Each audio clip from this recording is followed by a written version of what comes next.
The Waiter, Part 2. Beth had taken a little bit more care over her appearance than she'd meant to. What was she doing? She was falling into the trap. Her friends would scoff if they could see her now. She'd usually laugh at women like her, but here she was, sitting in a cafe like a stupid cow, waiting for a boy half her age to take advantage of her. Madness. She looked around the cafe. She was the only person sitting on her own, yet the only one not engrossed in their mobile phone. What was the world coming to? She tried to smile, put negative thoughts out of her mind.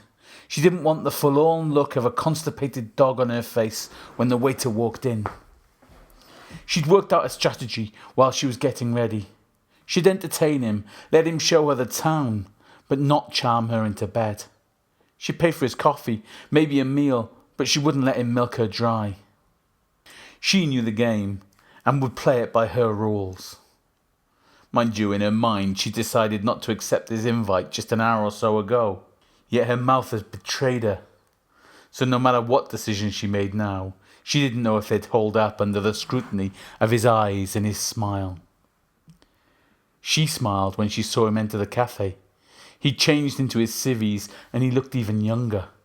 No doubt people would think she was his mother, or they would if it were not so obvious that he was her toy boy.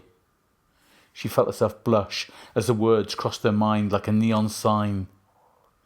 He smiled at her and sat down opposite her, signalling to the waiter. They drank coffee and chatted. Beth laughed at Aidan's attempt at pronouncing her name. Betin, Betan, Beton. He just couldn't do the th sound for the life of him. But other than her name, his English was really good. He explained he was working at the hotel to fund his way through college. He was training to be a journalist. He was not what she expected at all, to be honest. He was kind of shy, his voice soft, his face blushed as he struggled with her name. He asked loads of questions and actually was listening to the answers. And when their coffees were empty, he paid for the drinks himself and then offered a walk. Town looked different with a local guide.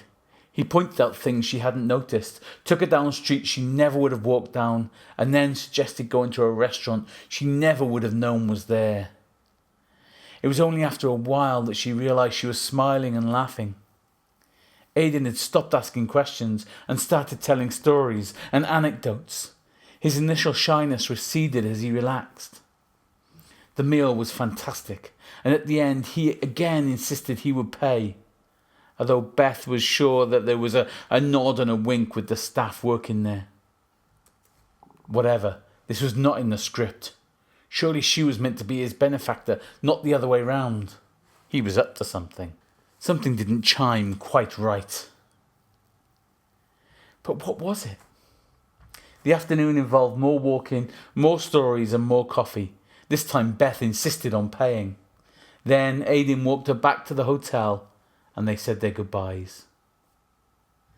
The bleep of her phone roused her from her slumber. She'd been snoozing contentedly after a tiring day. She'd been a bit disappointed, even offended that he'd not tried to kiss her, let alone get into her hotel room. He'd been the perfect gentleman. Was there something wrong with her? Did he not find her attractive?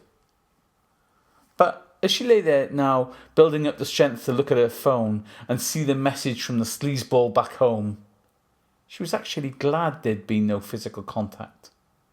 He'd made her feel special without making her feel sleazy. She picked up the phone and smiled at the message on the screen. It wasn't from Sleazeball. It was from Aidan. Thank you for a lovely day. The smile broadened at the next line. What would have happened if I'd kissed you? I'd have melted in your arms, my boy. I'd have melted in your arms, she said to no one in particular.